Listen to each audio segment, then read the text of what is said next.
Oi, pessoal, boa noite. Prazer em estar aqui com vocês.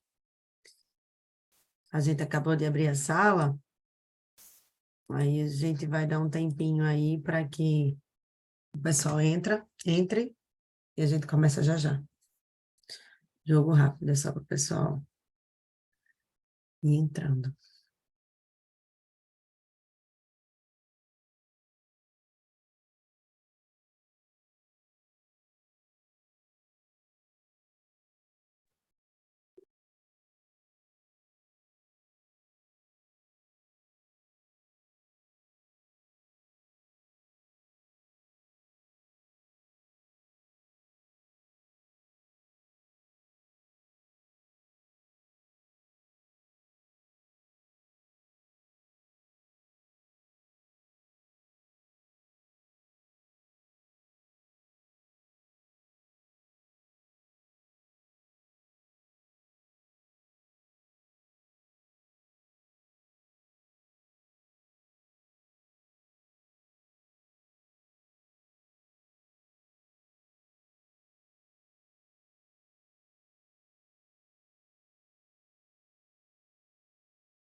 Oi, pessoal, boa noite para quem está chegando. Eu tinha falado um pouquinho no início, mas a gente está dando um tempinho, né? Uns 5 minutinhos aí para todo mundo entrar para a gente começar, tá bom? Então, a proposta é a gente fazer de uma forma rápida e simples mesmo, que é a proposta da nossa conversa hoje, né? A respeito dos shampoos que a gente tem disponíveis para o tratamento das doenças cutâneas de cães, porque quando a gente fala de tratamento com shampoo, praticamente a gente fala de cães, vocês vão ver que em algumas exceções a gente faz em felinos também, mas não é uma espécie que tolera muito bem a terapia tópica, né? Mas aí vamos dar um tempinho para o pessoal entrar e a gente conseguir iniciar, tá bom?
E aí, podemos começar, pessoal?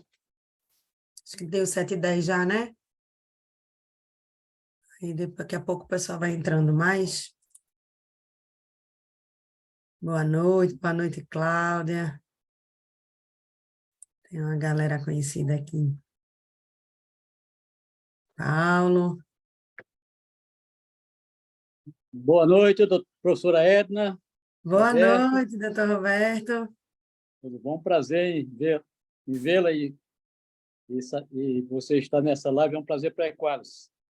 Eu que agradeço o convite. Prazer falar com você. Ok. Seja bem-vinda. Obrigada.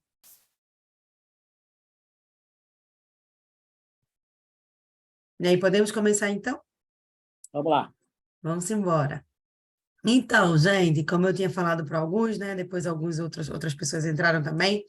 A ideia hoje era a gente conversar sobre um assunto muito comum na nossa rotina, que a gente fica muito confuso, porque existem várias opções terapêuticas, né, de base de shampoo para que a gente consiga prescrever ou fazer uso. E o que eu vejo na rotina é sempre uma dúvida dos clínicos a respeito de como se faz o uso das prescrições. E constantemente eu vejo receitas de colegas com shampoos à base de clorexidina, porque me parece, né, que é um ativo que as pessoas fazem com medo de não errar, vamos dizer assim, né? Então, vou fazer a Clorex porque mal não vai fazer, ela só vai fazer, se ela vier a fazer bem, ela vai fazer, mas mal não vai fazer. E vocês vão ver que existe muita coisa além da clorexidina e que outros ativos poderiam ajudar o paciente nessa situação. A gente tem shampoos veterinários excelentes, né, durante todo o processo, não é o foco a gente apontar A ou B, mas a gente tem um privilégio de ter, né, uma tecnologia dentro dos shampoos para que a gente consiga contribuir de forma terapêutica para a recuperação melhor deles. Então, basicamente, a gente vai dar ênfase aos shampoos, tá? Eu não vou falar de outros tipos de terapia tópica, né? Claro que elas vêm a beneficiar pomada, spray, né? Os cremes, mousses, mas o foco é a gente falar de shampoo, tá certo? Então, vamos lá. Só me fala se os slides estão passando, eu tinha testado antes, mas é só para vocês me confirmarem. Pode falar aí no chat se passou. Porque uma parte legal, né, do uso do shampoo, gente, é que a gente vai ver que além de ser um bom veículo, faz parte da terapia tópica e é um veículo que consegue abranger boa parte do corpo do paciente, tá? Às vezes, quando a gente opta por spray, por creme, qualquer coisa assim, pode ter uma certa dificuldade da gente conseguir abranger, e o shampoo não, né? Como a gente faz com o paciente molhado, a gente consegue albergar e preencher, vamos dizer assim, toda a região da pele do paciente. E outra coisa que a gente chama muita atenção é que a gente tem algumas raças que isso pode ser um entrave, tá? Ponto 1, não é que excesso de banho vai fazer mal. Os clientes sempre perguntam isso. Mas se não der muito banho para cachorro, isso não vai fazer mal para ele? Né? Uma coisa é a gente dar banho no paciente saudável, que não tem indicação do uso de algum tipo de shampoo. Mas outra coisa é a gente dar banho num paciente que tem uma doença de pele que vai ser beneficiada com o uso do shampoo terapêutico. E aí sim, a gente vai precisar fazer isso com uma certa frequência. A frequência mínima para fazer é uma vez por semana. Não queiram achar que vocês vão fazer um shampoo terapêutico a cada 15 dias, ele vai super funcionar, ele não vai funcionar, tá? E muitos dos shampoos, podem vir como monoterapia, mas muitas vezes eles vêm como terapia adjuvante, ou seja, o shampoo ele não vai fazer um milagre sozinho, dependendo dos casos, óbvio, né? Mas eles vão ajudar e vão ser parte muito importante de todo esse processo, certo? Em alguns casos, vocês vão ver que a gente consegue abordar o paciente no exame físico. Então, eu posso ter um paciente com sarna demodésica, mas que tem uma seborreia oleosa. Eu posso ter um paciente com sarna demodésica que descama. Eu posso ter um paciente alérgico que tem uma pele oleosa. E eu posso ter um paciente alérgico que tem a pele seca, eritematosa, que descama. Então, a gente consegue perceber, né, se tem seborreia, se não tem, se a pele está seca, se a pele está oleosa, né, se a pele precisa ser hidratada, né, e isso vai fazer, óbvio, vai refletir na nossa escolha para frente, tá? Então, não é que o shampoo ele entre como segundo plano, mas em qualquer uma das abordagens de uso dele, vocês vão precisar chegar ao diagnóstico, tá? Então, eu preciso saber qual é a motivação pelo qual eu estou prescrevendo o shampoo. É porque está com infecção bacteriana? É porque está com infecção fúngica? É porque está oleoso? É porque está descamando, né? Eu preciso saber qual é o objetivo. Quem está fazendo o paciente ficar oleoso? Quem está fazendo com que o paciente ficar seco? Então, não é simplesmente a gente prescrever o shampoo também sem um diagnóstico. Então, a terapia tópica, ela entra nesse processo, né, de monoterapia, muitas vezes, onde a gente consegue corrigir uma parte das doenças cutâneas, se elas não forem tão graves, mas eles entram com uma contribuição muito importante aí, associada a outros tipos de tratamento, tá? Em relação ainda, né, nesse contexto da utilização do shampoo, como eu tinha falando para vocês, é um excelente veículo. A gente consegue, né? Só as lesões de face, que a gente tem um pouquinho mais de dificuldade, porque esses shampoos terapêuticos não têm indicação para o uso na face por causa do olho, né? Então, se eles acabarem, o ativo entrar no olho, isso pode acabar prejudicando o paciente. Então, aquelas lesões que são muito focais na face, acabam sendo lesões que não são beneficiadas pelo uso do shampoo, tá? Então é fácil de aplicar, a gente consegue colocar no paciente inteiro, né? No corpo todo, como, no geral. E a gente sempre chama atenção que muitas vezes quem faz isso são os banhistas, né? E a gente acaba confiando no trabalho deles para fazer a terapia do nosso paciente. E aí é importante que seja uma pessoa que realmente faça o uso do produto pela duração, pelo tempo que ele precisa agir naquela pele, né, para só depois enxaguar. No geral, a maioria dos shampoos precisam de no mínimo 10 minutos para poder conseguir agir, com exceção de alguns shampoos que trabalham nanotecnologia, esses shampoos, 2, 3 minutos já é suficiente para ação, tá? Mas, em contrapartida, todo o resto, no geral, precisa de uma frequência, ou, perdão, de um tempo de pelo menos 10 minutos. Eu tinha falado para vocês que a frequência mínima é uma vez por semana, mas em casos onde eu quero fazer monoterapia só com o shampoo, ou eu quero acelerar todo o processo de recuperação cutânea, eu faço 2 vezes por semana, às vezes até 3. Só que isso, logisticamente, às vezes não é fácil, né? É um paciente que tem que ir para o banho-tosa, ou é um paciente que vai tomar banho em casa, e nem sempre as pessoas têm essa disponibilidade. Mas, no geral, as minhas prescrições aí, 1 ou 2 vezes por semana, a depender do caso, lembrando que isso não está em livro nenhum, né? Então, as recomendações do uso do shampoo e a frequência dependem da necessidade do paciente.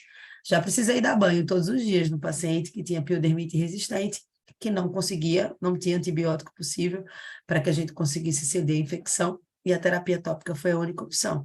É claro que isso é um caso raro, mas é possível de ser feito, tá? E, quando possível, tosar os pacientes. Muito com pacientes com pelos muito longos, quando vocês começam a colocar o shampoo vai escorrendo e ele não fica no local onde ele precisa, né? Um paciente, por exemplo, como um Golden, não é um paciente de tosa. Você pode perguntar, poxa, mas o Golden é muito peludo. É verdade, né? Então, os cachorros muito peludos, um Spitz, por exemplo, acaba demandando mais do shampoo, né? E, às vezes, a terapia tópica sozinha não vai surtir tanto efeito, porque tem muito pelo. Em alguns casos, eu toso pacientes que não tosam. Não se assustem, eu não toso Spitz nem Pomerânios, né? De maneira geral, as raças nórdicas. Mas, por exemplo, um Golden, um Labrador, eu já tosei pacientes Golden, Labradores, que não tem nenhum problema com alopecia X ou alopecia postosa, e o pelo nasce todo novamente, tá? Fica um pouquinho estranho, mas o benefício, dependendo do caso, é possível. Isso não é rotina, mas em último caso é possível. Lembrando que nos pomerâneos a gente não faz isso, porque eles têm tendência a desenvolver alopecia postosa, tá? Mas naqueles que podem tosar naturalmente, Shih Tzu, Lhasa, Maltese, York, não tem problema nenhum a gente pedir para baixar o pelo, né? Na tosa tesoura, tosa na máquina, dependendo de como o paciente tiver, né? Porque às vezes com a pele muito machucada a gente não pede para fazer a tosa na máquina, a gente acaba fazendo na tesoura, e na tesoura não baixa muito, né? Mas teve o pelo menorzinho, já ajuda bastante, já facilita a aplicação do nosso shampoo. Se vocês quiserem, vocês podem perguntar aí no chat, pode abrir o microfone. Eu sei que às vezes vocês ficam tímidos, mas podem falar aí no chat que eu consigo visualizar aqui e vou conversando com vocês, tá? Antes de falar deles propriamente dito, eu vou falar rapidinho sobre alguns conceitos, tá? Do que é um shampoo, por exemplo, queratolítico e um shampoo queratoplástico. Isso vai muito mais para o mecanismo de ação dos shampoos antisseborreicos, tá? É importante a gente lembrar isso. Então, o queratolítico, né, causa lise, e a lise é justamente a soltura dos queratinócitos, quando a gente pensa naquelas peles mais engrossadas, sabe? Aquelas peles liquenificadas, que tem aspecto de pele de elefante, elas são as famosas peles cronicamente afetadas. No geral, a gente prioriza os shampoos queratolíticos porque eles vão afinando, eles vão soltando essa sobreposição de queratinócitos que aconteceu ali, tá? Então, a gente vai dar alguns exemplos de shampoos queratolíticos. E os queratoplásticos são aqueles que regulam todo o processo de maturação dos queratinócitos na epiderme. Então, eles vão agir ali na camada basal da formação dos queratinócitos, regulando toda a produção, né? Toda a composição da epiderme e regulando, porque se esse processo de maturação dos queratinócitos está acelerado por algum motivo, esse paciente está descamando. Então, a gente precisa regular essa descamação para que ele consiga alcançar de forma satisfatória aí toda essa maturação a nível de epiderme, tá? Então, muitas vezes eu posso ter um ativo que tem ação queratolítica e queratoplástica. Eu tenho ativos só queratolíticos, eu tenho ativos só queratoplásticos. Isso depende muito da necessidade do paciente, tá? Então, quanto mais grossa a pele do paciente tiver, mais ação queratolítica a gente tem. Mas a ação queratoplástica é interessante, porque além de lisar, a gente também regula a maturação desses queratinócitos, certo? E falando, de uma forma mais prática, né, como a gente falou em relação à lise celular, pensa numa pele, numa imagem cutânea, onde a gente tem aqui, ó, toda a região da epiderme, desde a camada basal até a camada córnea. Então, toda essa estruturação de camada córnea, de sobreposição de queratinócitos, muitas vezes totalmente queratinizados, porque estão nessa camada mais superficial, é nela que o queratolítico vai agir, vai destruir a coesão celular e essas células vão se destacar. No queratoplástico, eles vão agir aqui, ó, na camada basal, regulando a produção celular. Então, tem esses dois focos de ação. A gente vai ver também que tem os shampoos que têm controle de bactérias e fungos, tá? Então, os shampoos que agem diretamente em micro-organismos, então tem ação bactericida, tem ação fungicida, e aí para aquelas peles infeccionadas, e também tem muitos ativos que podem ter aquela ação desengordurante, que ela é muitas vezes necessária naquela pele mais untuosa, mas ela também vai ser desnecessária para aquela pele que já é muito seca, tá? Então é interessante que vocês conheçam os ativos para a gente saber a indicação real de cada um deles, tá bom? E falando dos hidratantes, que a gente usa bastante para os alérgicos, né? Para aqueles que têm uma seborreia seca leve. No mercado, a gente tem muitos ativos hidratantes e umectantes. E o que são eles? São aqueles que hidratam a pele e aqueles que incorporam a água da atmosfera na própria pele. Como assim, Elina? Então, tem hidratantes que o próprio ativo já é hidratante normalmente, né? Já leva água pelo próprio ativo para dentro da pele, para ali, para a epiderme. Mas tem os ativos que são umectantes. E o que é isso? São ativos que têm a capacidade de incorporar água da atmosfera para a pele. Então, ele não só hidrata, mas ele capta a umidade da atmosfera e leva para a pele. Ou seja, só é muito válido para aquelas regiões onde a umidade é muito alta, como a nossa. Né? Se vocês quiserem fazer umectantes em Brasília, no verão, não vai dar muito certo, porque é muito seco. Tá? Então, a ideia é que a gente faça o abuso dos ativos umectantes em regiões onde a atmosfera é bastante úmida, tá? Que aí a gente consegue incorporar essa água à pele. E o que eu sempre falo nas palestras e aulas que eu tenho oportunidade de ministrar é que não adianta a gente hidratar e a gente deixar essa água fugir, deixar essa água escapar. Se a gente está falando da pele do alérgico, quanto mais a gente hidrata, ela vai se beneficiar. Mas se a gente manter a hidratação, ela vai se beneficiar mais ainda. Então, como assim? Existe sempre eu dou sempre esse exemplo, existe sempre aquela polêmica de que a grávida tem que fazer hidratante ou tem que passar óleo na barriga para não ter estria, né? E eu sempre brinco, eu tenho que fazer os dois. Por quê? Porque o hidratante vai hidratar e o óleo vai impedir que a hidratação ela evapore, tá? Porque eles são ditos os emolientes. Então, esses veículos mais oleosos, eles impedem a evaporação da água. Por isso que é sempre muito válido, quando a gente for usar algum veículo de shampoo hidratante, a gente não use só ativos hidratantes, a gente use ativos hidratantes e emolientes. Por quê? Porque além de hidratar, ele vai impedir a perda dessa água. A gente vai contribuir para uma melhor hidratação dessa pele, né? Para que esse paciente fique hidratado mais tempo. Então, é muito importante isso. Muitas vezes a gente vai olhar a composição dos produtos que vocês vendem no PET de vocês, na clínica de vocês. É sempre muito importante para a gente saber a melhor escolha. Mas a gente vai conversar um pouquinho mais sobre isso, tá? E aí, falando dos ativos propriamente dito, né? E vocês vão ver que eu vou deixar a Clorex lá por último, porque vocês vão ver, eu acho que o título dessa palestra deveria ser assim, né? Muito além da clorexidina. Então, eu deixo ela por último para vocês verem que tem muita coisa boa para a gente fazer além dela, tá? Então, o peróxido de benzoíla é uma opção. Ele varia na concentração de 2,5% a 4%. E aí, eu já quero falar para vocês uma coisa muito importante. Qualquer ativo tópico, né?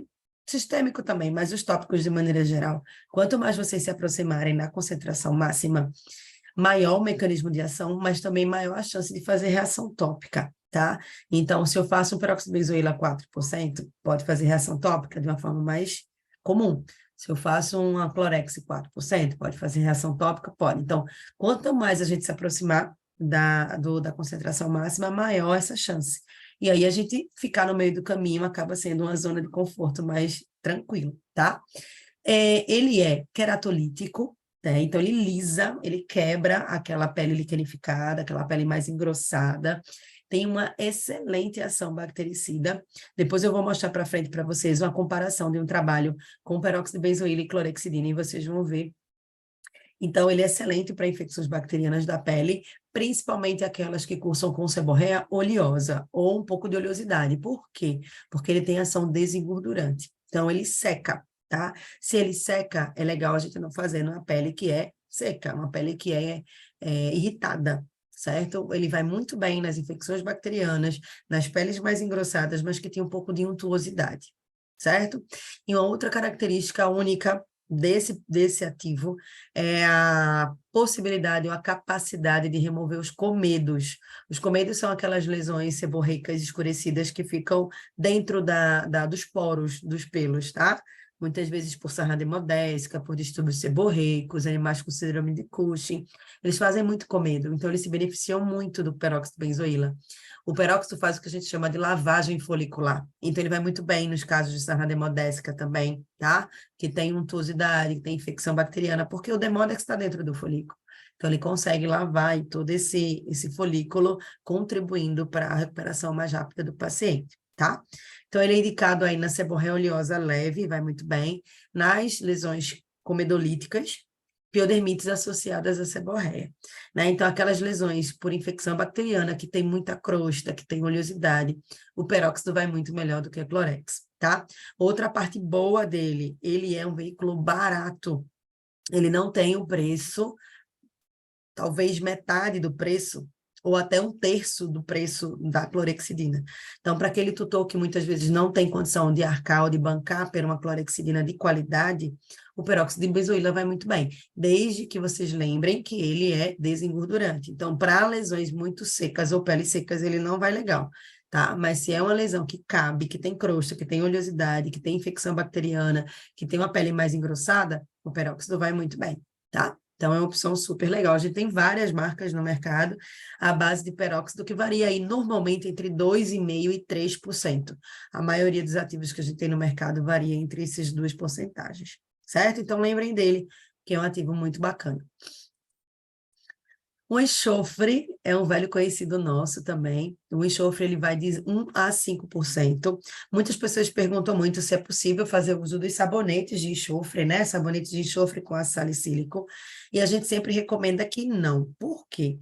Porque as barras, elas, no geral, elas são muito alcalinas, porque precisa da soda cáustica para que elas sejam elaboradas, né? E a gente não vê, por exemplo, produtos muito bons onde a base é sabonete. Tá? Então, normalmente, os veículos de shampoos, eles são muito mais, os animais se beneficiam muito mais com ele, porque o pH se aproxima muito do pH da pele, tá?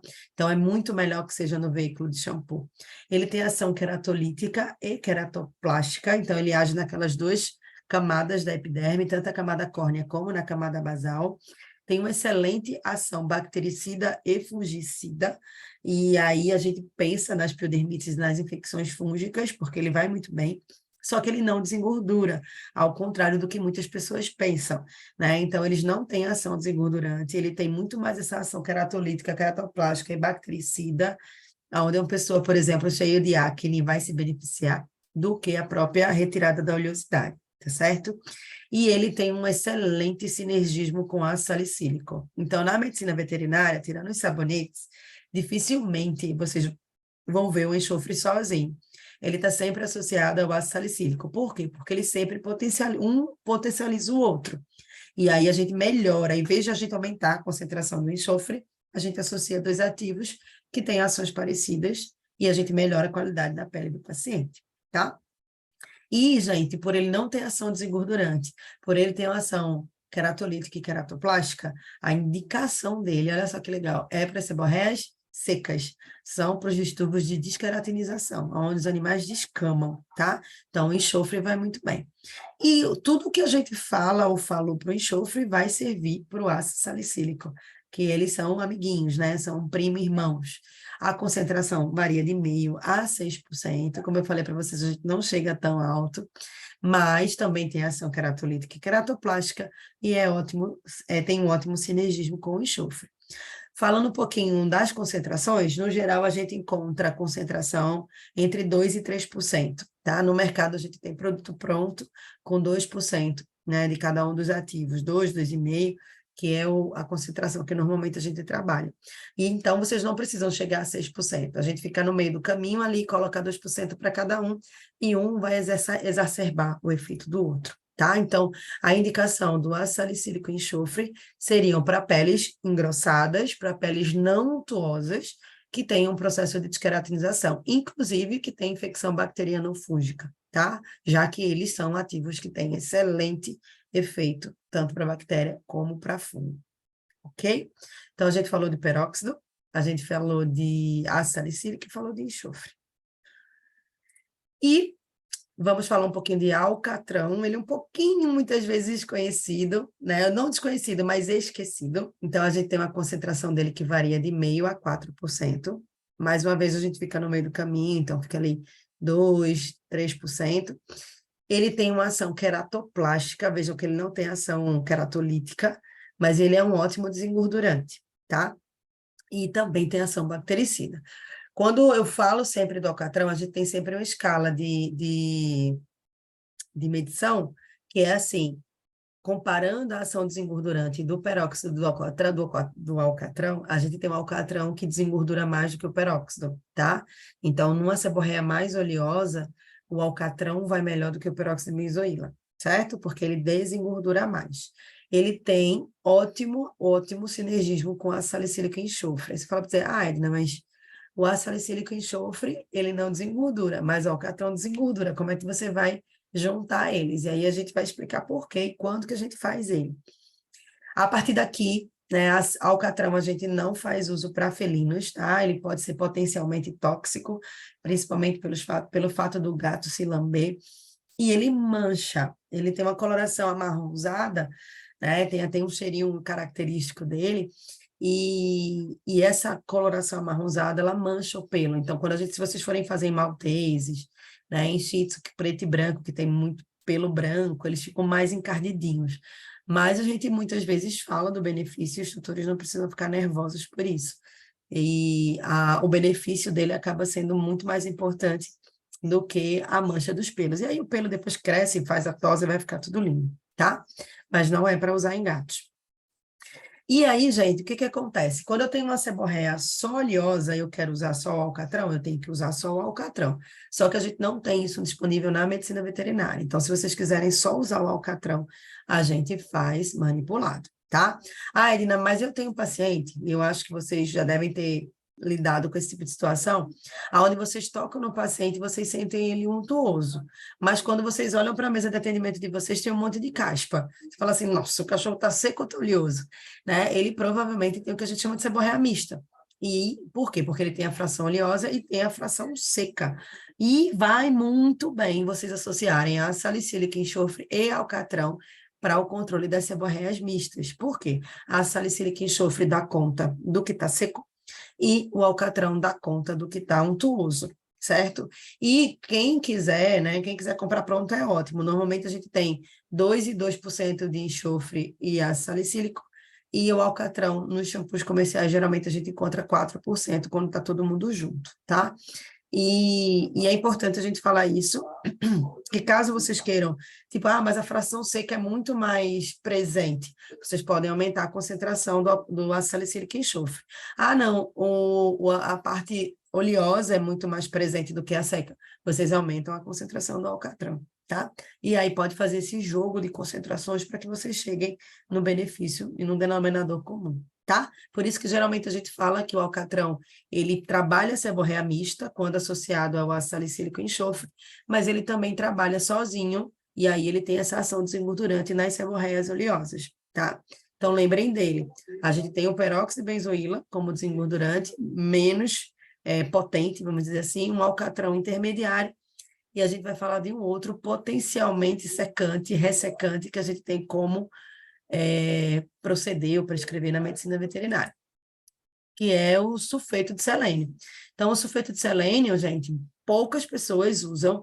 Eu sempre falo também, quando eu tenho oportunidade, que vocês precisam se dar a oportunidade de usar o sulfeto de selênio. Ele mudou muita coisa na minha vida depois que eu comecei a usá-lo, tá? Infelizmente, a gente não tem ele disponível como veículo de shampoo na medicina veterinária. Então, sempre que vocês precisam fazer o sulfeto de selênio, vai ter que ser manipulado, tá?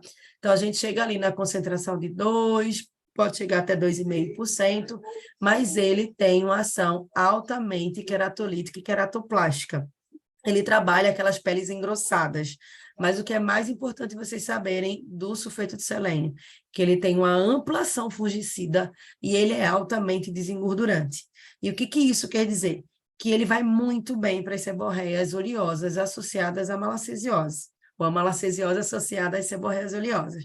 E muitas vezes eu consigo controlar a infecção fúngica desses pacientes só com o uso de sulfeto de selênio. Eu tenho pacientes alérgicos que fazem malacesiose de repetição, que fazem uso regular do sulfeto de selênio para controlar a seborreia e, por consequência, controlar a infecção por malacésia, tá? Então, a gente pode fazer uso dele. Ele também mancha, ele tem uma coloração mais laranjinha, tá? Então, muito cuidado aí com os pelos. Só fica laranja, é isso aí, só fica laranja. Cuidado com os pelos dos branquinhos, mas ele vai muito bem, tá? Então, não pode para gato, gato não pode lamber sulfeto de selênio. Outra coisa que eu chamo muita atenção, que depois que eu comecei a usar, foi que a gente começa a perceber, é que como ele é muito adstringente, como ele é muito secante, às vezes a gente pega alguns shih tzus extremamente oleosos por malacesiose e dermatite atópica, por exemplo, e se esses pacientes não forem castrados, eles têm um saquinho lá super penduradinho, e cuidado com o saco escrotal, porque dependendo de como o banhista esfrega esse saquinho,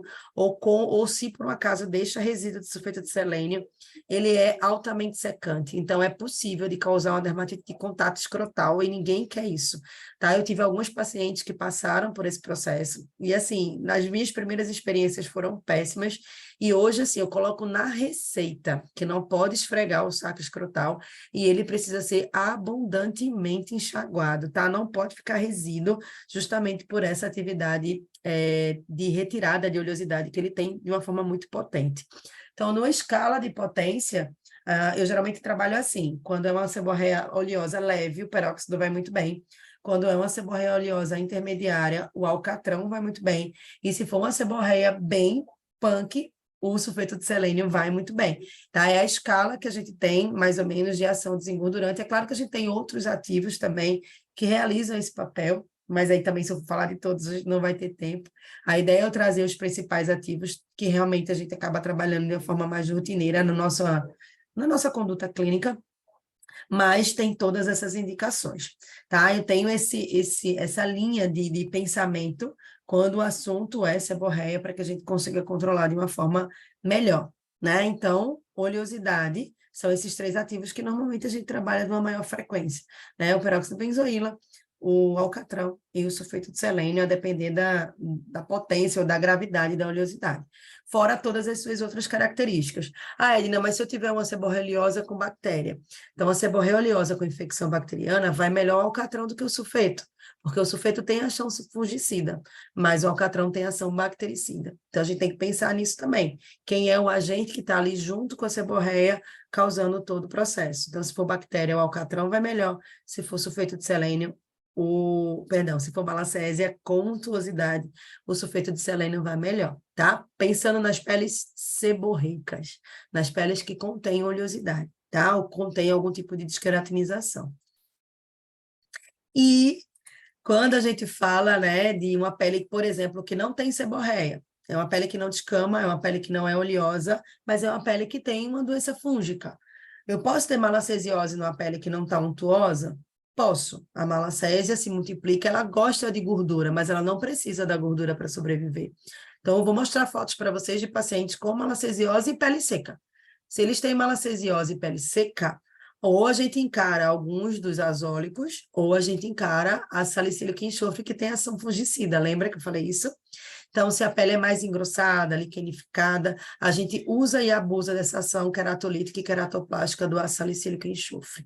Mas se é uma pele que tem infecção fúngica e que não tem liquenificação, não tem descamação, é só dermatofitose, por exemplo, é uma malacesiose que não descama, os antifúngicos vão muito bem. Então, miconazol, cetoconazol, eles vão muito bem. Hoje a gente usa muito mais o miconazol do que o ceto, mas o ceto também é uma boa opção.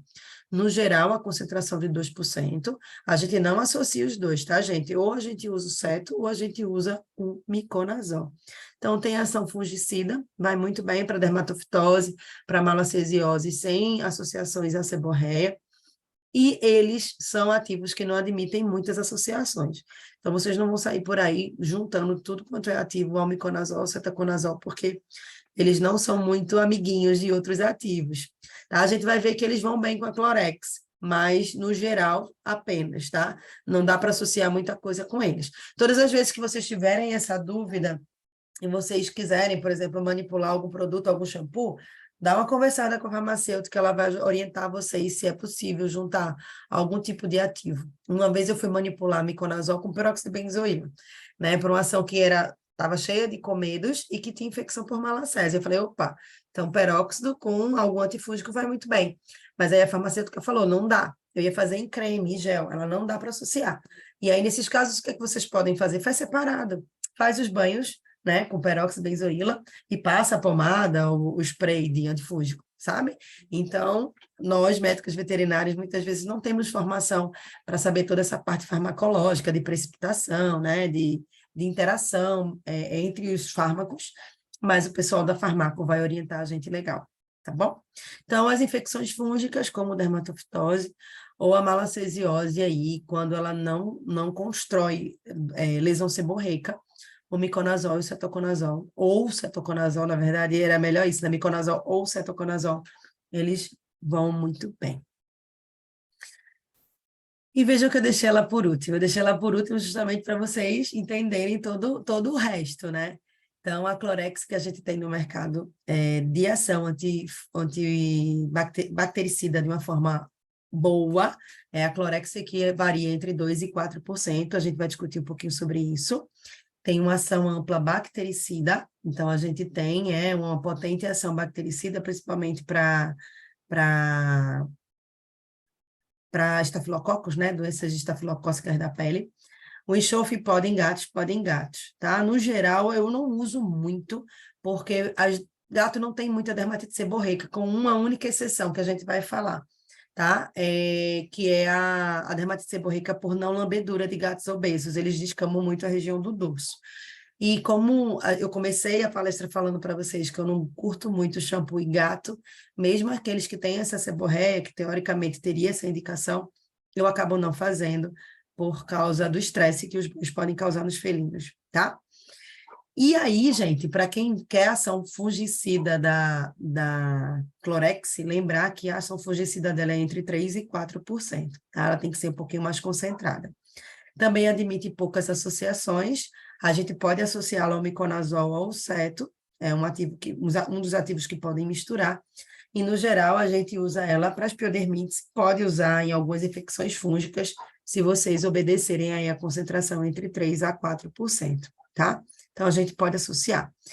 Uma coisa muito importante que acontece todos os dias na rotina do consultório, que eu tenho certeza, e a partir de hoje também, quem usar ou tiver essa prática vai um pouquinho mudar esse conceito. Que a gente tem clorexidinas no mercado veterinário, no mercado PET, que elas variam de 0,2% a 4%. Então, eu tenho clorexidina 0,2%, eu tenho clorexidina 0,5%, eu tenho clorexidina 1% em veículos de shampoo. Então, sabe quando a gente prescreve uma clorexidina de referência que tem 2, 3%, que 200 ml vai custar R$100, né? Seja de um produto manipulado ou de um produto de um laboratório confiável, aí vem aquele tutor que falou, doutor, mas eu consegui a clorexidina por R$40, 500 ml. Aí você fala, ai, que dó. Provavelmente ele comprou uma clorexidina 0,2, 0,5%, que não tem uma ação bactericida comprovada para as infecções da pele, tá? Eu falo isso para todo mundo. Uma coisa é você pegar a mão de vocês que não tem infecção e vocês fazerem uso de uma clorexidina 0,5%, 1%. Vocês desinfetam? Desinfetam, tá? Mas eu estou desinfetando uma mão saudável. Mas a partir do momento que a gente faz uma prescrição de uma clorexidina para um paciente que tem uma infecção ativa bacteriana, a clorexidina 0,5%, 1%, 0,2%, ela não vai ser efetiva, né? Praticamente a gente vai estar jogando esse dinheiro fora do cliente, né? A gente precisa explicar isso para ele. Já sabe até qual é o shampoo, né? A gente não vai falar nomes, tá? Mas a gente precisa explicar, porque ele vai chegar no balcão, se ele não comprar a clorexidina que vocês prescreveram, ele vai chegar na casa de ração, vai ver o nome clorexidina e vai achar que é a mesma coisa.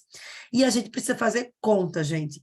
Eu sei que veterinário não gosta muito de fazer conta, mas eu vou fazer conta para vocês, porque às vezes a gente não consegue fazer e se engana, em vez de achar que a clorexidina ela é 2%, quando na verdade ela é 0,2%. E acreditem, isso acontece muito, certo? Vou dar um exemplo aqui para vocês. Olha essa composição aqui, né? A polêmica das concentrações. Então, eu tenho um shampoo de clorexidina 0,20 gramas, né, no veículo de 100 ml. Quando a gente vai fazer a conta, 0,2 gramas, para transformar em miligramas, a gente vai e multiplica, né? Não tem problema nenhum. Multiplica por 1.000, porque a cada 1 grama a gente tem 1.000 miligramas. Então, vamos lá. Quando a gente pega 0,2 gramas e multiplica por 1.000, a gente consegue a concentração da Clorex de 200 miligramas no shampoo de 100 ml. Tudo bem, 200 miligramas em 100 ml. Se a gente dividir isso aqui, é 2 miligramas por ml. Aí muitas pessoas falam, mas 2%, Edna. Então, não é 2%. Vocês lembram aquela conta que a gente fazia na graduação? Que, assim, todas as vezes que você vê uma concentração em porcentagem, se a gente quiser transformar essa concentração de porcentagem em miligramas por ml, a gente tem que multiplicar por 10. Vocês lembram disso? Ivermectina 1% significa que ela é 10 miligramas por ml. Meloxicam 0,2% significa que ela é 2 miligramas por ml. A gente sempre multiplica por 10 quando a concentração está em porcentagem. Então, isso significa dizer que, para que a gente faça o inverso, para que eu transforme miligramas por ml em porcentagem, a gente divide por 10. Tá? Então, 2 miligramas por ml para transformar em porcentagem, a gente divide por 10. Ou seja, esse shampoo ele tem uma concentração de 0,2% e não tem concentração 0, ou perdão, não tem concentração 2. E a gente tem muitos no mercado com essa composição. Olha o outro. Um outro garante 1 grama de clorexidina para o veículo de 100 ml. Então, se a gente pega 1 grama de clorex, é 1.000 miligramas, fácil. E está em 100 ml, significa dizer que é 10 miligramas por ml. Então, beleza, 10 miligramas por ml, para transformar em porcentagem, divide por 10. Ou seja, esse shampoo, ele tem uma concentração de 1% de clorex, tá? Então, eu tenho isso de uma forma muito rotineira no nosso dia a dia, do consultório, e vocês precisam ficar atentos a isso, tá certo? Uma clorexidina 2%, ela não custa R$40, ela não custa 50, ela não custa R$60, 200 ml desse shampoo vai custar R$100, certo? Até se vocês pegarem o frasco e sacudir, quem tiver ele na prateleira para vender, pega ele e sacode. Pega um shampoo clorexidina 2, 3%. Pega a clorexidina barata de R$40 e sacode os dois. Vocês vão perceber que a densidade é completamente diferente. Então, não tem como a gente confiar nas clorexidrinas abaixo de 2%, porque elas não têm eficácia comprovada de ação bactericida para a infecção que está ali atuando, tá? E eu vou mostrar alguns trabalhos para vocês que mostram isso. Geralmente varia entre 2, 3 e 4. Abaixo disso não tem ação, eficácia ótima, né? Que a gente gostaria. Então, Vitória, deixa eu falar um pouquinho do degermante, né? Todo mundo pergunta em relação a isso. Vocês já tentaram fazer o degermante como shampoo? Vocês já tentaram dar banho no cachorro com clorexidina degermante? Não é que ele não tem eficácia, mas ele não é um veículo para tal. Então, como não é um veículo para tal, quando você vai fazer, ele fica escorregando na tua mão anos-luz. E a coisa não faz aquela astringência do shampoo que a gente precisa. É possível que ele não tenha uma eficácia como o Clorex 2%, porque, no geral, a gente usa esses degermantes para limpeza de ferida ou para desinfecção de mãos de médicos quando a gente vai fazer a antisepsia para fazer cirurgia, tá? Ou do próprio paciente. Então, a gente não faz, mesmo o degermante, a gente não tem essa capacidade, porque ele não tem um veículo de shampoo, tá? E aí, o que geralmente eu faço? Se vocês quiserem ter uma ação bactericida e queiram economizar o dinheiro do tutor, faz o peróxido. O peróxido tem uma ação exatamente similar, eu vou mostrar o trabalho para vocês, a ação bactericida da Clorex, e é um ativo muito mais barato, tá? Então, entre fazer a Clorex degermante 2%, vai valer mais a pena, como ação bactericida, vocês fazerem um peróxido, tá? Só em alguns casos que realmente vai secar, naquelas peles muito secas, que não vai dar para fazer. Mas, no geral, eu acabo não recomendando o saponáceo, né? Porque ele é um sabão, na verdade, ele não é um shampoo, apesar de ser um sabonete líquido, né? Um sabão líquido, justamente por essa falta de adstringência que eles têm. Então, eles não conseguem fazer toda aquela coesão celular, né? Trabalhar a adstringência que os shampoos acabam trabalhando, tá? Então, no geral, se eu tiver que economizar o dinheiro do tutor, eu opto pelo peróxido e não faço as clorexidinas em formas de sabão. Pode ser prescrita sozinha. Ó, no geral, gente, olha só, uma coisa é um ativo que já tem um efeito desengordurante. A clorexidina, ela não tem categoricamente a ação desengordurante, mas a gente sabe que na rotina, quando a gente faz ela com muita frequência, a pele, o pelo não fica tão bom, ele dá uma secada, mas é porque existe um ativo trabalhando em cima daquela pele, do pelame. O que normalmente eu faço? Eu não costumo associar a Clorex com hidratante no shampoo. Eu faço ela sozinha, e o hidratante vem depois. Eu associo a Clorex com hidratante quando eu faço ela em spray, tá? Por quê? Porque o spray a gente faz com mais frequência. Um shampoo a gente faz 1, 2 vezes por semana. O spray a gente faz todo dia, muitas vezes. E aí sim, eu tenho um ativo trabalhando ali muito tempo. E eu geralmente associo a Clorex com hidratante quando eu faço no veículo de spray, mas quando eu faço de shampoo, geralmente ela sozinha. E se eu quiser hidratar, eu hidrato depois, sabe? Eu acabo não associando, porque depende muito do efeito hidratante que vocês querem. Se o paciente é muito seco, se o paciente esfolia muito, vocês precisam trabalhar o hidratante no pós-banho. O hidratante que tem no shampoo não vai conseguir essa eficácia super maravilhosa, tá? É claro que a gente pode incorporar também, mas dependendo do quão vocês querem hidratar, a gente precisa de um hidratante que não enxague, por exemplo, né? E que fique mais tempo na pele do paciente. Então, vale, às vezes, mais a pena vocês fazerem ela sozinha do que fazer associado a algum hidratante no veículo de shampoo, tá? Olha só esse trabalho, que legal. Então, aquilo que eu tinha falado para vocês, esse trabalho é o trabalho que compara o uso da Clorex com animais que receberam antibiótico oral. Olha só, é um trabalho publicado na Veterinary Dermatology, né, onde a gente tem a clorexidina, shampoo, 4%, tá? E o uso dela em solução. O que foi que eles fizeram? Eles pegaram 51 cães com piodermite superficial e separaram em grupos. Um grupo usou o shampoo de clorexidina 4%, 2 vezes por semana, mais uma solução diária, uma vez por dia, de clorexidina 4% na pele. Então, cão com piodermite tomou banho 2 vezes por semana com Clorex 4% e borrifou Clorex todos os dias nessa pele. Isso durante 4 semanas. E o outro grupo tomou amoxiciclovulanato 2 vezes ao dia durante também 4 semanas. E o que foi que eles perceberam? Olha que legal. Não houve diferença estatística entre os grupos quanto à melhora clínica, inclusive para animais que tinham resistência à meticilina, que tinham estáfilo pseudo-intermédios resistente à meticilina, que é o nosso maior problema, que são aqueles estáfilos que fazem resistência, né, a vários antibióticos. Então, eles viram que não teve diferença estatística. Ou seja, o grupo que tratou com antibiótico oral e o grupo que tratou com Clorex cedeu a piodermite da mesma forma praticamente.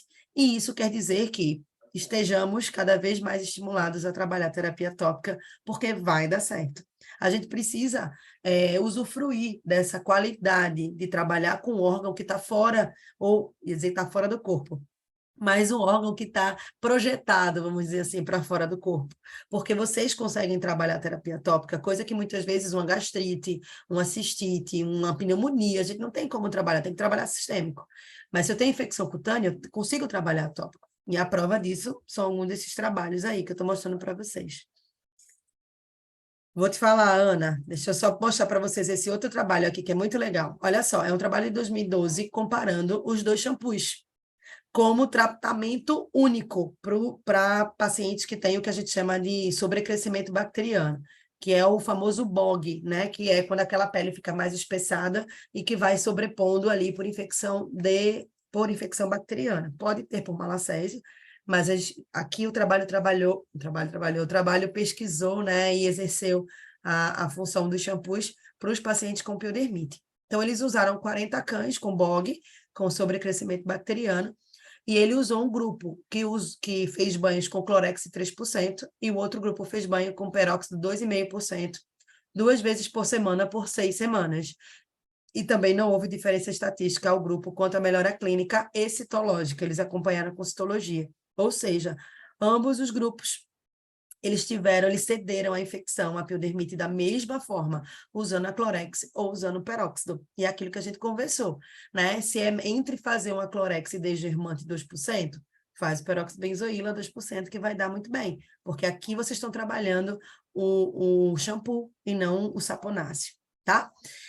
Em relação, Ana, essa tua pergunta é isso aí. Se a gente tiver uma infecção de facial, né, ou infecção fúngica ou bacteriana, que vocês precisem melhorar aquilo ali, ou provavelmente a gente vai fazer tratamento sistêmico. Ou tratamento sistêmico, ou, se possível, tratamento em base de spray, que vocês podem borrifar no agaze, no algodão, e passar com cautela. É diferente do shampoo que vocês estão esfregando ali no rosto do paciente. Tá? Então, no geral, animais que fazem lesão só de face, quem faz blefarite, né? Às vezes infecção em volta do olho. Eu uso muito produto oftálmico também, porque aí vocês pegam as pomadas oftálmicas de antibiótico, de antifúngico, e conseguem passar em volta da pálpebra, e se cair no olho não vai ter problema, tá? Então, eu uso muito spray, cuidado para não bater no olho, então borrifa no gaze, no spray, e uso muito pomada oftálmica, e aí vai depender do que aquele paciente está ali tratando, né? Para poder a gente escolher a melhor forma terapêutica. E olha só que legal, gente, isso aqui é um das recomendações, né, do grupo, né, na verdade, o guidelines de piodermites, que eu acho que aqui eu esqueci de colocar o ano de publicação, mas é um trabalho aberto para quem quiser acessar o trabalho todo, que são as recomendações para as infecções estafilocócicas meticilina resistente em pequenos animais, diagnóstico, olha, considerações terapêuticas e prevenção. E qual é a recomendação do guidelines, ou seja, o compilado de todos os trabalhos a respeito de piodermite? Eles falam que a terapia tópica com agentes antibacterianos de comprovada eficácia anti-estafilocócica é a modalidade de tratamento recomendada para qualquer piodermite superficial por estafilococcus meticilina resistente. E que a terapia tópica deve ser usada como único tratamento antibacteriano em animais para infecções superficiais, ou seja, não existe teórica indicação do uso de antibióticos orais para tratamento de piodermites em cães. Por isso que a gente precisa abusar da terapia tópica. Quando a gente fala terapia tópica, é o shampoo, mas é spray, né? São as soluções antissépticas, que aí em outro momento a gente conversa sobre isso. Mas quanto mais vocês usarem, mais chance de vocês não provocarem seleção bacteriana, tá? Isso não é só para veterinário, isso é para medicina humana também. A gente tem mais outras opções terapêuticas de ação bactericida. A gente pode usar a melaleuca 2%. Melaleuca é um ativo derivado de planta, tipo aloe vera, que a aloe vera tem essa eficácia de hidratação, mas a melaleuca tem eficácia comprovada como ação bactericida. E um outro, mais antigo, é o irgazan ou triclosan, tá? Meio a 1%. A gente não tem que eu saiba, shampoos prontos com irgazan e triclosan, mas melaleuca que a gente tem. E engraçado que ele pode associar, gente, ácido salicílico e enxofre. Então, infecções bacterianas da pele que tem seborreia seca, o irgazan pode estar associado a salicílico e enxofre. Então, outras pequenas dicas. E para a gente finalizar, só falando um pouquinho dos hidratantes, como eu falei para vocês, eles podem estar incorporados no shampoo, mas eles podem também ser utilizados em formato de spray, de cremes, aí como vocês preferirem. E aí eu anotei algumas opções, não são todas, tá, gente? Quais são as opções hidratantes que a gente tem no mercado? Aveia, ureia, hidroviton. O hidroviton é um composto de vários hidratantes, e às vezes quando a gente coloca ele, incorpora ele no shampoo, acaba encarecendo um pouquinho, porque eles são vários ativos em um mesmo ativo, vamos dizer assim. Alantoína, silicone. Então, os hidratantes convencionais a gente indica para seborreia seca leve, né? Pele irritada e seca, eles vão muito bem. Nos umectantes, a gente tem, lembra que são aqueles ativos que incorporam a água da atmosfera na Traz para aqui, soba. Boa. Então, o propilenoglicol é um deles, tá, gente? Então, 5% vai até 5%. Aquele é Glicerina o até pico do Yoro, mano. 10%. Nas costinhas da Ácido gente, tá ligado? lático, meio a 2%. Ureia, 5 a 10%. Então, são ativos que vocês conseguem fazer a incorporação ao shampoo, mais uma vez, né? Ou ao sprays isolados. E, mais uma vez, como todo veículo hidratante, ou todo ativo hidratante, ele é indicado aí para pele seca ou pele irritada. E como tampa da garrafa, lembra que eu falei para vocês que a gente precisa da oleosidade para poder não permitir a evaporação dos ativos hidratantes. Então, óleo mineral vai muito bem, a gente pode fazer eles em veículo, um shampoo ou algum spray com veículo emoliente. As ceramidas, ou fitosfingosina. A fitosfingosina tem como ativo de muitos produtos dermatológicos, lembrando que a fitosfingosina se transforma em ceramidas. A glicerina, a aloe vera, que é da babosa, né? Então, tem um veículo ela é um ativo emoliente, ou seja, ela não permite a evaporação da água que foi incorporada, e também é indicado para as peles secas e irritadas. Então, pele seca e irritada, pega o ativo hidratante, junta com o emoliente, se quiser dar o up, bota o umectante, que aí vocês vão ter um ativo, né? Um produto extremamente hidratante, e essa hidratação vai permanecer porque vocês estão usando o produto emoliente, tá? E aí, para a gente finalizar, eu trouxe algumas características, né? Alguns animais com algumas lesões de pele, para que vocês deem sugestão do que vocês acham que poderia, né, ser feito. Então, aqui é um gatinho com acne felina, é um gatinho que tem lesão aí de comedões, né, nessa região mentoniana, que é uma região que tem muita glândula sebácea. Então, eles fazem esse sebinho aqui, que deixa a pele um pouquinho mais untuosa, ou eles fazem os comedões mesmo, que são esses grânulos enegrecidos, né, na região aí que acompanha a região mentoniana, né, a região perilabial. E aí, o que é que vocês acham? O que é que a gente poderia fazer aqui para o gatinho? Gente, uma coisa legal é que, eu não falei antes, mas vocês vão precisar saber, é que não é porque é shampoo que a gente precisa fazer no corpo todo, tá? Eu posso me beneficiar ou beneficiar nossos pacientes do shampoo de forma local. Então, se o paciente tem um problema na pata, eu quero passar um shampoo para a pata, lava a pata. Se o problema dele é na cauda, lava a cauda, sabe? Não necessariamente um shampoo, ele precisa obrigatoriamente ser feito no corpo inteiro.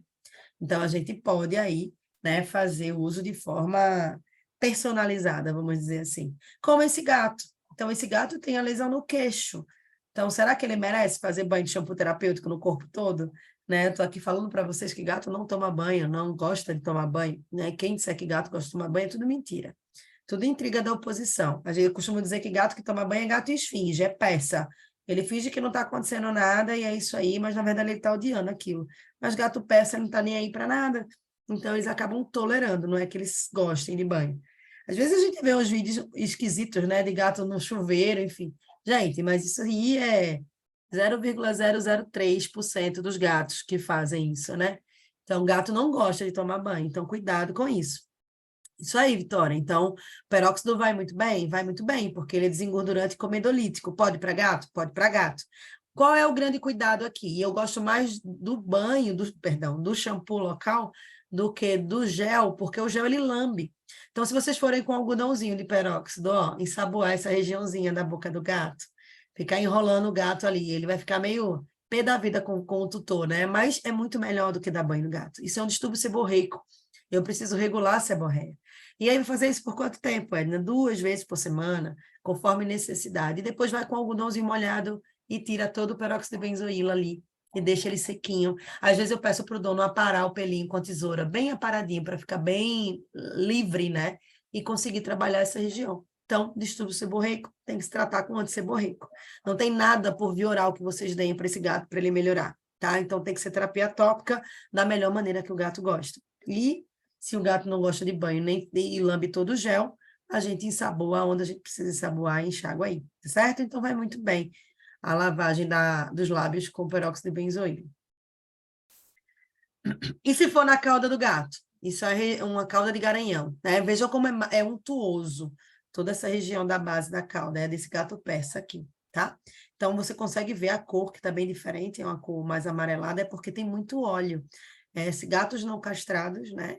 Eles têm essas glândulas super alimentadas, então, cauda de garanhão. Como é que eu posso trabalhar a untuosidade? Dos desengordurantes que a gente falou, qual é o único que pode para gato? Peróxido, alcatrão ou sulfeito de selênio? Qual dos 3 pode para gato? Os outros tem 2 que não podem e o único que sobra, mais uma vez, é o peróxido de benzoíla. Então, dá para lavar o rabo do gato? Dá para lavar o rabo do gato. Não pode tosar 0 o rabo do gato, senão eles se mutilam, tá, gente? Mas aqui vale também fazer uma janelinha com a tesoura, deixando essa área mais untuosa exposta, e vocês lavam a base da cauda aí com um peróxido que vai ser sucesso. Enxágua direitinho, é distúrbio seborreico, isso aqui só melhora se castrar, mas se não quiser gato castrado, vai ter que trabalhar terapia tópica para poder ajustar, tá? E o peróxido vai muito bem. Mais uma vez, não tem nada oral que vocês melhorem essa condição. É um distúrbio seborreico, e distúrbio seborreico a gente trata com terapia tópica. E quem nunca passou por essa situação, hein? Eu tenho até que renovar fotos, porque às vezes eu atendo e esqueço de tirar foto, mas aqueles gatos imensos que descamam a região do dorso. E eles descamam, gente, porque eles não conseguem lamber. Então, literalmente, fica tudo bagunçado com caspa. Sabe, pessoas que não lavam a cabeça e quando passa a unha assim, e aí sai caspa, é a mesma coisa, tá? Então, o gato não consegue se higienizar, ele fica cheio dessas caspas na região do dorso. E é claro que ninguém vai passar a língua no gato, né? Mas a gente consegue controlar a seborreia aqui. Se fosse cachorro, maravilha. A gente poderia fazer um shampoo aí de ácido salicílico e enxofre. Gato poderia? Poderia. Mas a gente não indica, tá? Por causa do estresse que a gente provoca no gato. Apesar da aula ser aula de shampoo, eu gosto muito dos mousses hidratantes nessa condição, ou dos sprays. E aí eu sempre recomendo para borrifar o spray, deixar uns 5 minutinhos e depois escova o gato, tá? O mousse acaba deixando o gato menos úmido, e eles gostam mais, eles curtem mais. Nessa região, o gato não lambe, ele tá com caspa porque ele não alcança lamber. Então, vocês literalmente vão ter que mimetizar uma higiene que o gato não faz. Então, passar pano úmido, até pano úmido, se vocês quiserem. Todos os dias, passar um panozinho úmido e escovar. Isso já ajuda muito de todo o processo de desqueratinização que esses gatos vêm a fazer. Às vezes, eles dão um nó nessa região, porque eles não conseguem se lamber, tá? Isso é seborreia, distúrbio de desqueratinização por falta de higiene dos felinos que não alcançam a região do dorso. Seborreia seca, olha só o rosto desse paciente, tá? Então, ele também tem lesão no rosto, mas a gente não vai trabalhar shampoo aqui. E qual a opção de shampoo que vocês fariam para esse paciente, né? Que tem descamação na região do dorso, é um paciente com leishmaniose visceral, tá? Então, leishmaniose visceral é uma das doenças que mais fazem descamar. A leishmaniose destrói glândula sebácea, então descama muito o paciente. Qual foram os ativos que a gente falou? Que trabalham seborreia seca, né? Que melhoram, que é queratolítico, queratoplástico, que melhora a epidermopoese. A hidratação ajuda muito, então, às vezes, vocês hidratarem esse rosto que está descamativo. Mas a gente precisa de ativo para controlar a seborreia seca. Vocês lembram quais são os ativos? A salicílica e enxofre. Boa, Larissa. Então, a salicílica e enxofre. Aí vocês podem dizer assim, Edna, mas pode ser só um ou outro? Pode. Porque eu posso ter uma seborreia seca nesse nível ou eu posso ter uma seborreia seca nesse nível. Tá? Ah, Edna, mas como é que a gente trabalha isso? A gente aumenta a concentração dos ativos ou a gente associa ácido salicílico com enxofre. Esses animais, esses cães que também têm leishmaniose visceral, eles precisam de hidratação. Por quê? Porque olha a gravidade de todo o processo de descamação. Então, é muito grave, é uma desqueratinização intensa, que a gente chama de escamas micáceas, que são essas escamas que parecem que o cachorro está despelando. Tá? Então, como a desqueratinização é muito intensa, a gente trabalha os ativos em sinergismo e a hidratação diária, porque senão a gente não consegue, é óbvio, e tratando a doença de base, né? A gente não consegue trabalhar de forma adequada só com shampoo aqui, não. Tem que ser um conjunto, certo? Então, a gente vai aumentando a concentração ou a combinação, a depender da gravidade do processo. Mas comedos, olha só, esse cachorrinho teve muitos comedões por causa do uso excessivo de corticoide. Ele tomou muito corticoide. Eu cheguei a biopsiar porque eu achava que pudesse ser alguma outra coisa, mas não, era só distúrbio seborreico mesmo. Tinha muitos comedos. Esse outro é um peito de um dash. Eles juntam muito essa secreção sebácea. Começa com comedos, depois eles vão juntando, né? Toda essa secreção sebácea aí no peitoral. E qual é o ativo que tem ação em comedos? Quem é que lava folículo? Quem é que retira comedões dos ativos que a gente conversou? Falem aí, o cálice para sempre. Vocês estão muito calados. Vocês estão comigo aí? Vocês já estão jantando. Eu não jantei, vocês ficam aqui olhando para mim, sem jantar também. Então, ó, peróxido de benzoíla, tá? Então, peróxido de benzoíla lava folículo piloso. Então, é isso aí, faz peróxido, lava com peróxido. Ah, Edna, é só na região do peitoral. Passa só na região do peitoral. Comedo não tá ali? Então, vocês usam o shampoo de forma personalizada, tá? Então, faz o uso dele 2 vezes por semana, 3 vezes por semana, dependendo da necessidade. As seborreias oleosas, e aqui eu trouxe 2 doenças para vocês verem que elas podem fazer seborreia oleosa distinta. Então, aqui é um cão alérgico. Vejam que o pelo dele parece que foi bisuntado com óleo. E aqui é um cãozinho com sarna demodésica. Ele já tem liquenificação, né? E já tem toda essa untuosidade, mas ambos com seborreia oleosa. Se eu disser para vocês que é seborreia oleosa com infecção bacteriana, o que é que vocês diriam? Vocês dizem assim, ah, Edna, mas você falou que o peróxido vai muito bem para a sarna demodésica. Eu disse, vai muito bem. Então, qual é um ativo que desengordura e que faz lavagem folicular? Né? Trata infecção bacteriana também. Mais uma vez ele, né? Ele está sendo repetitivo. Então, peróxido de benzoíla, vai bem? Vai bem. Mas vocês podem graduar o quão oleoso é. Se vocês tocarem no paciente, mesmo ele tendo sarna demodésica diagnosticada, e vocês sentirem que ele é muito untuoso, é isso que quer dizer. É muito untuoso, vocês podem usar o catrão. Vocês podem usar o sulfeto de selênio, porque vai depender da gravidade, da oleosidade. Tá? Então, não é porque peróxido vai muito bem com demodésica que toda a pele com demodésica vai muito bem. Se esse cachorro estava muito untuoso, então eu poderia usar o alcatrão, poderia usar o sulfeto de selênio, tá? No paciente da esquerda, que é o shih tzuzinho, veja que ele tem a pele mais irritada, tá? Mas se só for bactéria com gordura, iria bem o peróxido. Se for o alcatrão, ele desengordura um pouquinho mais. Então, eu não vejo nessa pele a necessidade do alcatrão. Eu acho que é uma pele que iria muito bem o peróxido de benzoíla, lembrando que eu também tenho que monitorar aí a doença alérgica de base, que senão o shampoo também não vai fazer muito verão, né? As piodermites clássicas, as pústulas abdominais, pele não seborreica, não desqueratótica, então não tenho descamação, não tenho seborreia, eu tenho piodermite como ela propriamente é, né? Com pústulas, com colarete epidérmico. E aí, qual o shampoozinho que vocês recomendam? Sem seborreia, só com infecção bacteriana. Shampoo que vocês adoram passar, né? E prescrever. Então, normalmente, o shampoo, né, a base de Clorex vai para esses casos aqui. Em casos de piodermite não associada a seborreia, certo? Olha a diferença aqui. Aqui é uma piodermite, aqui são vários colaretes epidérmicos, mas eu tenho seborreia, eu tenho crosta. Então, eu preciso de um shampoo queratolítico, antisséptico, que desengordure. Então, essa pele vai muito melhor com peróxido do que a pele anterior. Até a pele anterior iria se beneficiar mais da Clorex, e essa pele aqui se beneficia mais do peróxido de benzoíla, tá? Então, entenderam a diferença? Olha essa pele, olha essa pele. Essa é a pele da Clorex, essa é a pele do peróxido de benzoíla. Bog, sobrecrescimento bacteriano, mas aqui eu fiz de propósito, porque eu tenho bog seco, né? Eu não tenho seborréia, eu não tenho oleosidade, tá? Quando você passa a mão aqui, eu fiz citologia, estava cheio de bactéria e a pele é muito grossa.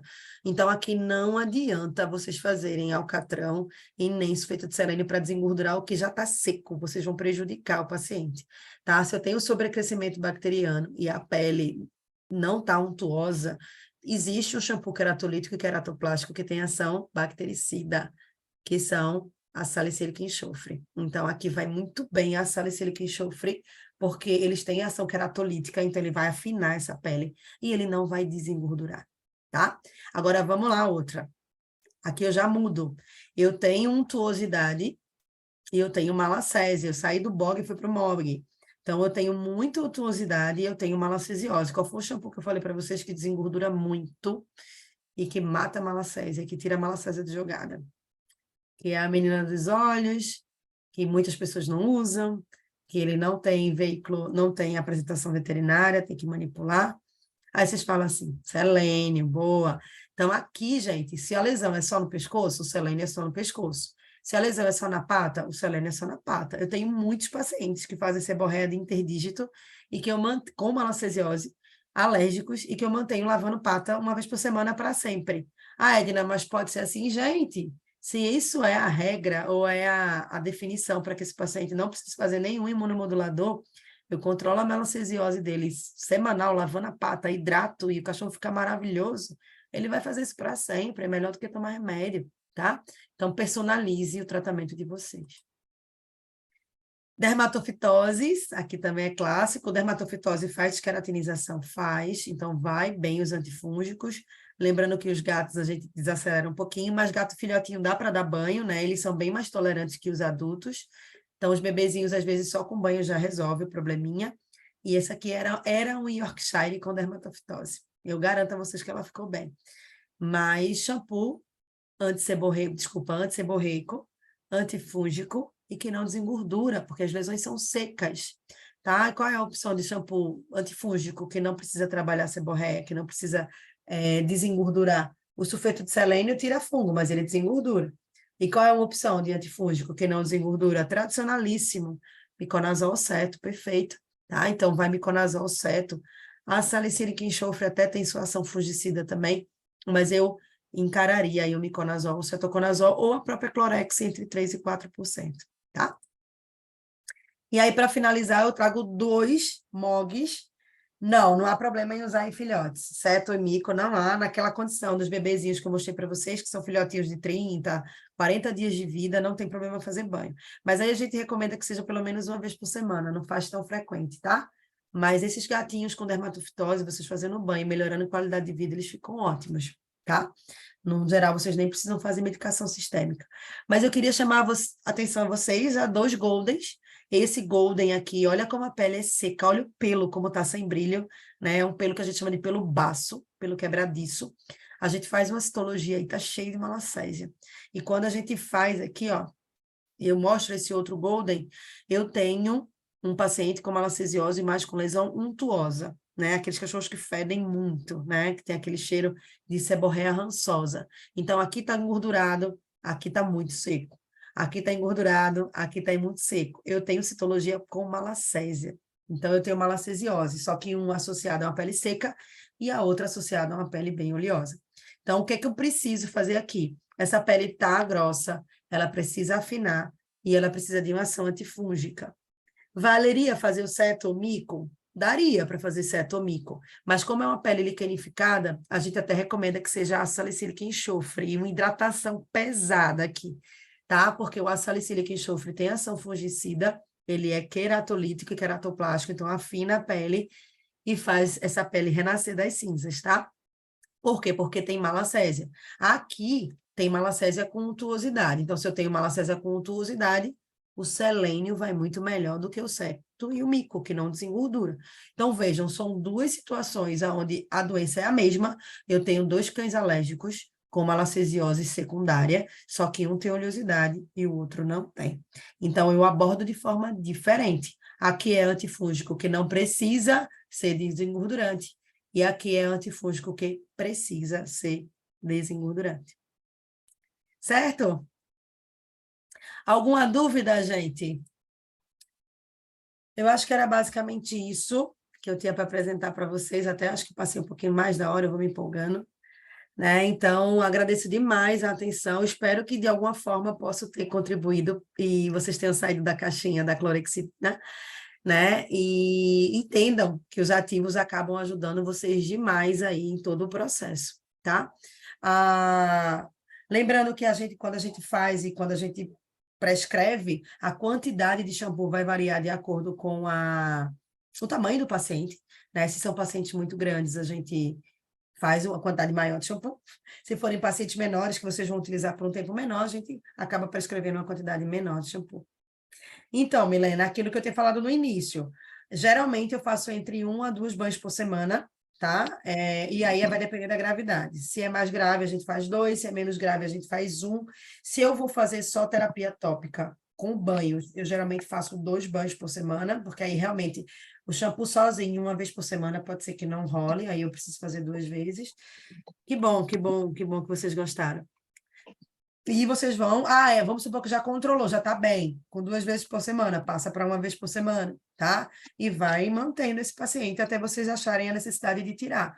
É uma pele alérgica que já não está bem, que já está bem, já não está engordurada, então passa ela para um shampoo hidratante, vocês não precisam ficar fazendo uso do shampoo antisseborreico para sempre. Eu costumo dizer que a pele alérgica é a pele dos vários shampoos, né? E a gente vai usar cada um a depender da condição do paciente. Se ele está com infecção, se ele está com seborreia, não, ele está ótimo. Então, a pelezinha está toda linda, é só hidratação, então ele vai usar só o shampoo hidratante, tá? Então, tem todas essas condições aí. Tatiana, obrigada, gente, aí, pelo carinho.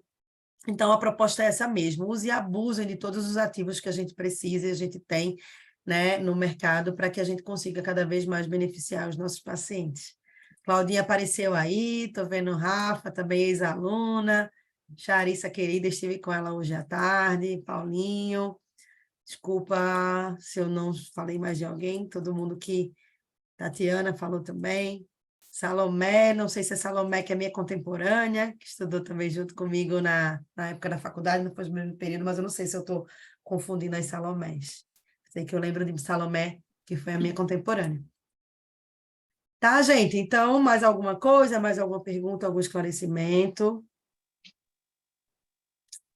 Mais uma vez assistindo a aula, né, Rafa? Matando saudade, né? Saudade de você, aparece lá na Rural. Então, mais uma vez, agradecer aí a oportunidade da Equalis para estar conversando sobre um assunto que eu adoro, que é a terapia tópica.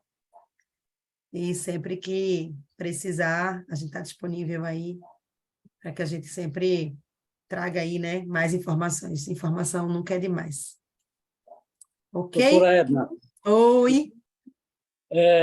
quero informar a todos que a Equalis está fazendo 20 anos. Estou Agora, em sabendo, março. está de parabéns. 20 anos. Então, como comemoração, fizemos uma programação a cada mês, temos 3 palestras. Em abril já Certo. tivemos uma de Ilvio, essa sua excelente, e teremos amanhã com Jorge Castro, Jorge na área de Castro, cirurgia. tá Na área de todo mundo cirurgia. convidado, né? É, Gente, quem não foi aluno da Equalis, né?